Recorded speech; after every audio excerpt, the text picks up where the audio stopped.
Good evening my friends, my students. आज हम इस वीडियो के माध्यम से आपको कंप्यूटर केयर चैनल के द्वारा जनरेशन ऑफ कंप्यूटर से अवगत कराएंगे। कंप्यूटर को अच्छे ढंग से समझने के लिए, जैसा कि हमने पिछले वीडियो में आपको हिस्ट्री ऑफ कंप्यूटर बताया था, तो इससे में जनरेशन ऑफ कंप्यूटर से अवगत कराएंगे। और जनरेशन को हमने 5 पार्ट्स में डिवाइड किया है। जो 5 पार्ट्स हैं उसमें से फर्स्ट जो है आपका नाम है उसका first generation.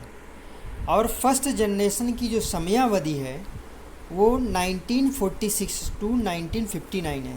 The computer used in the period 1946 to 1959। First generation की समयावधि 1946 से 1959 है। और इसमें हमने are considered as first generation computer. The computer used in the period 1946 to 1959 are considered as first generation computer. The main feature of this generation, जो उस computer का फर्स्ट जनरेशन है उसकी समयावधि 1946 से 1959 है। और इसको इस समयावधि को फर्स्ट जनरेशन के रूप में कंसीडर किया गया है।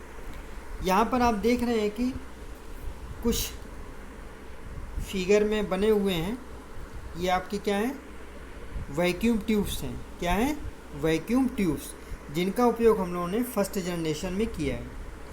वैक्यूम फीचर्स में vacuum tube technology, supported machine language, ये केवल मशीन लैंग्वेज को सपोर्ट करते थे। एक्सपेंसिव थे, बहुत खर्चीले थे, और इसमें काफ़ी बनाने में एक्सपेंस आता था, जगह की भी काफ़ी ज़रूरत पड़ती थी, काफ़ी बृहद आकार के ये होते थे।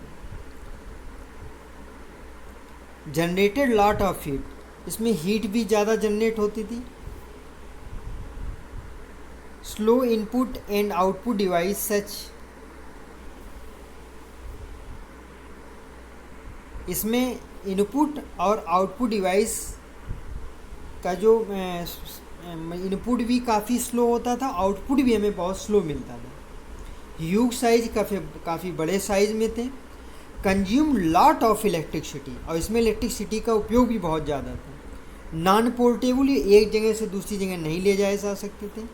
Mainly used bash file operating system, और इसमें बैश फाइल ऑपरेटिंग सिस्टम उपयोग किया गया। तो हमें यहाँ पे मेन चीज़ याद रखनी है कि हमारा टाइम अवधि, समयावधि क्या है, 1946 से 1959। और इसमें हमने टेक्नोलॉजी यूज की है वैक्यूम ट्यूब, और ये काफ़ी ह्यूज साइज़ के थे, नॉन पोर्टेबल थे। और इनके कुछ एग्जाम्पल्स हैं, जैसे EN IAC, EDVAC, UN IVAC, IBM 701, IBM 650। अब हम चलते हैं सेकेंड जनरेशन की। जो सेकेंड जनरेशन की जो ये स्लाइड आप देख रहे हैं, यहाँ पर साइड में जो बना हुआ है ट्रांजिस्टर है। और यहाँ पर कुछ चीज़ आपको हम बता दें पहले, फिर स्टार्ट करते हैं कि वैक्यूम ट्यूब के समय के बाद जो समय हमारा आया है सेकेंड जनरेशन का, उस समय तक हम लोग मतलब हमारे साइंटिस्टों ने सेमीकंडक्टर डिवाइस की खोज कर ली थी। और जो 3 तरह के पदार्थ हैं, जैसे चालक, जिनमें धारा का प्रवाह सुगमता से हो जाता है, जिनको कंडक्टर कहते हैं। कुचालक, इंसुलेटर, जिसमें धारा का प्रवाह नहीं होता है। लेकिन जैसे ही सेमीकंडक्टर की खोज हुई तो हम लोगों ने इसका नाम रखा अर्धचालक, और इसमें धारा का प्रवाह कुछ देर होता था, कुछ देर नहीं होता था। तो यहाँ पर एक चीज़ बहुत ध्यान देने की है कि इन सेमीकंडक्टर्स से, जो सेमीकंडक्टर हमारे पदार्थ हैं, सिलिकॉन, जर्मेनियम, इनसे हमने पहले PN जंक्शन डायोड बनाए, फिर इसके बाद ट्रांजिस्टर्स बनाए NPN और PNP, जिनका उपयोग हमारे सेकेंड जनरेशन में किया गया। The computer used in the period 1959 to 1965। In these computers magnetic cores served as primary memory and magnetic tapes and disks as devices for secondary memory। 1959 से 1965 का जो समयावधि है वो हमारे सेकेंड जनरेशन के रूप में मानी जाती है। और इस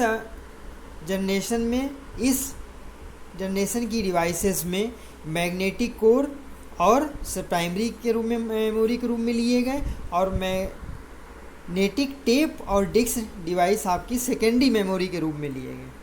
इसके मेन फीचर कुछ इस तरह से हैं। The main feature of this generation, use of transistors smaller in size as compare to the first generation computer. ये इसमें हमने ट्रांजिस्टर का उपयोग किया और ये स्मॉल साइज के थे, और फर्स्ट जनरेशन की तुलना में ये कंप्यूटर काफ़ी फास्ट थे चलने में। जनरेटेड लेस हीट, बहुत कम हीट उत्पन्न करते थे। कंज्यूम्ड लेस इलेक्ट्रिसिटी, और इलेक्ट्रिसिटी का कंज्यूम्ड भी कम करते थे। Faster than the first generation computer, first generation की तुलना में इनकी जो गति थी, चलने की क्षमता काफ़ी तेज़ थी। स्टिल एक्सपेंसिव, और इनके एक्सपेंस भी कम था। एसी वाज नीडेड, इसमें एसी की भी आवश्यकता पड़ती थी। Supported machine and assembly languages such as FORTRAN and COBOL. इसमें हमने दो यहाँ पे लैंग्वेजेस यूज़ किए हैं, FORTRAN and COBOL. Utilize batch processing and multiprogramming operating system, और इसमें हमने यूज किया है बैच प्रोसेसिंग और मल्टी प्रोग्रामिंग ऑपरेटिंग सिस्टम। यहाँ पर हम आपको बड़ा करके दिखा रहे हैं। देखिए यहाँ पे ये ट्रांजिस्टर का फिगर दिया गया है। एग्जाम्पल इस जनरेशन के IBM 1620, CDC 3600, UNIVAC 1108, IBM 7094, CDC 1604। अब हम थर्ड जनरेशन की तरफ चलते हैं।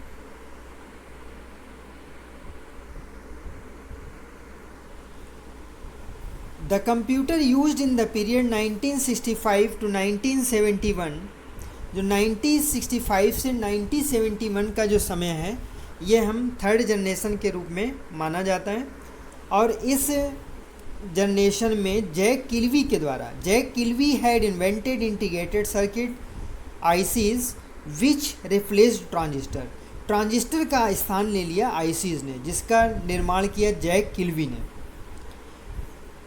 यहाँ पर फिगर में आप देख भी रहे हैं, बड़े करके हम आपको दिखाते हैं। देखिए यहाँ पर ये ICs के फिगर दिए गए हैं।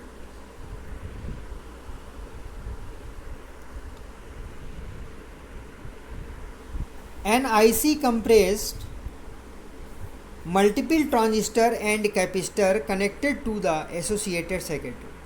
ये जो ICs आपको दिख रही हैं, ये काफ़ी बड़े बड़े सर्किट्स को, कई ट्रांजिस्टर्स जिसमें लगे होते हैं, उनको कंप्रेस्ड करके सर्किट बनाए गए, जिनको हम IC कहते हैं। द कंप्यूटर वेयर फास्टर, ये कंप्यूटर बहुत फास्ट थे चलने में। दे जनरेटेड लेस हीट, और ये हीट भी कम उत्पन्न करते थे। रिक्वायर्ड लेजर मेंटेनेंस, कम मेंटेनेंस की आवश्यकता पड़ती थी। कंज्यूम्ड लेस इलेक्ट्रिसिटी, और इसमें इलेक्ट्रिसिटी का कंजम्पशन भी कम था। High level language FORTRAN second to fourth COBOL, इसमें जो लैंग्वेज यूज़ की गई वो FORTRAN second to fourth and COBOL. Operating system features time sharing, multiprogramming and remote processing.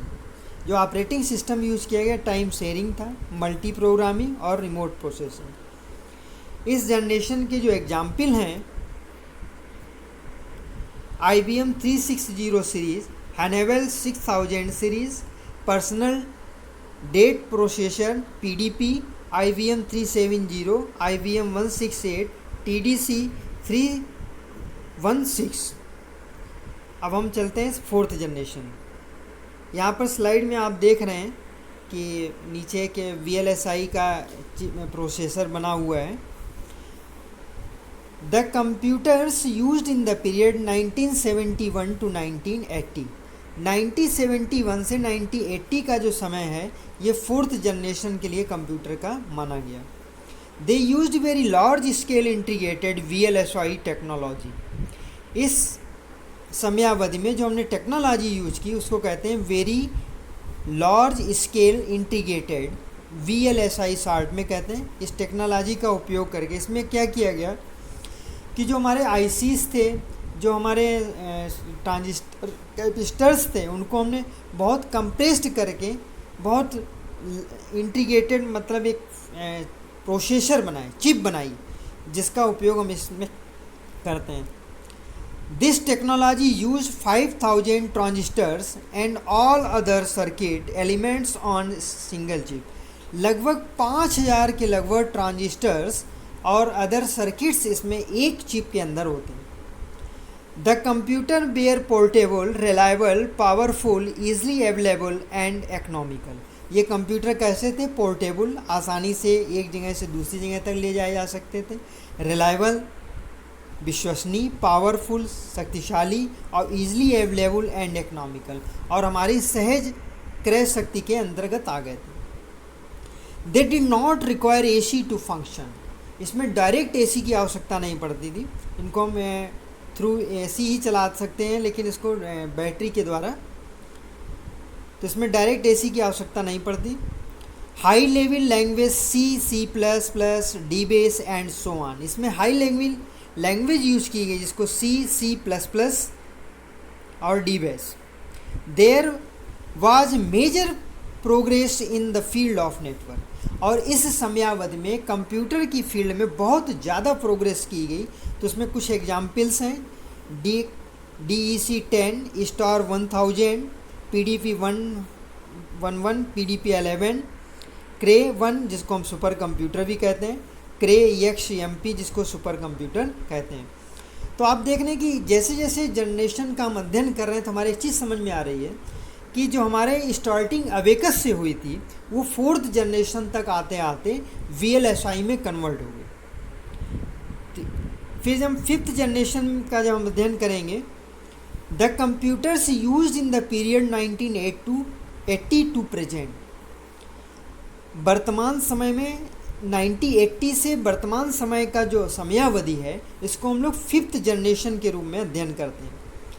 They used very large scale technology, VVLSI, इसको ultra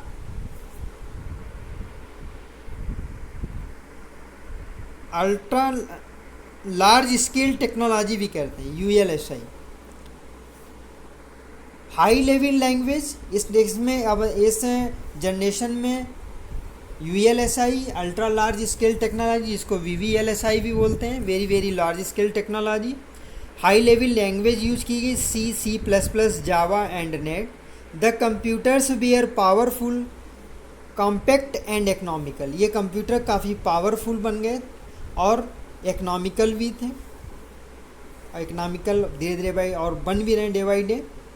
progress in super conductor technology, जैसे कि अभी हमने आपको बताया था कि पदार्थ में चालक, कुचालक और अर्धचालक, कंडक्टर, इंसुलेटर, सेमीकंडक्टर, और एक नई अवस्था इस 5th जनरेशन तक आते आते वैज्ञानिकों ने, साइंटिस्टों ने खोज कर ली है, जिसको कहते हैं सुपर कंडक्टर, अति चालकता।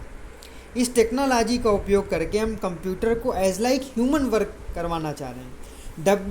Development of true artificial intelligence, क्योंकि आप सभी लोग जानते हैं कि कंप्यूटर की कोई बुद्धि नहीं होती, वो अकॉर्डिंग टू योर इंस्ट्रक्शन ही रन करता है।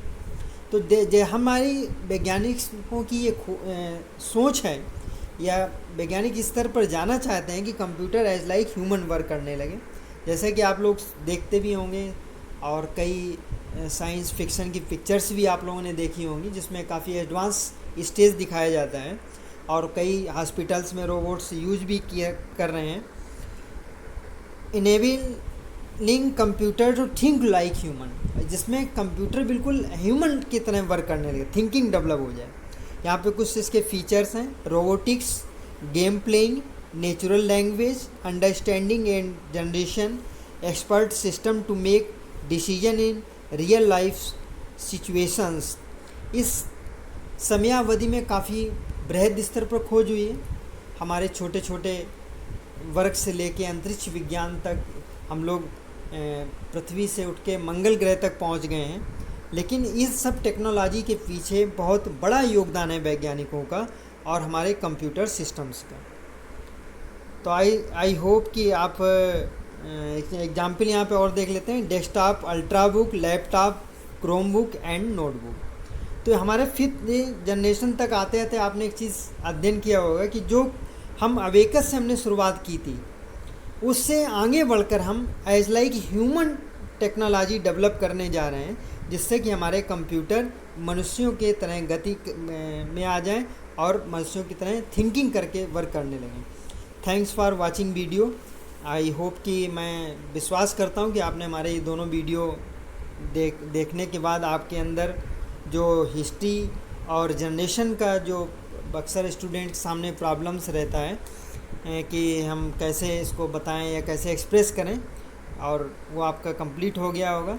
और यहाँ पर एक चीज़ और आपसे डिस्कस करना चाहेंगे कि हमारे इन वीडियोज़ के साथ में हम आपको एक लिंक में एक क्वेश्चन पेपर देते हैं, जिसके ऊपर आपको क्लिक करके उसको सबमिट करना है, और सबमिट करने के बाद उसका व्यू स्कोर भी चेक करना है। और एक आपसे रिक्वेस्ट है कि आप हमारा सहयोग करते रहें, और हम चाहेंगे कि आप लाइक और सब्सक्राइब के द्वारा हमारे इन वीडियोज़ को प्रमोट करते रहें, जिससे हम डे बाय डे आपको अच्छे वीडियो दे सकें।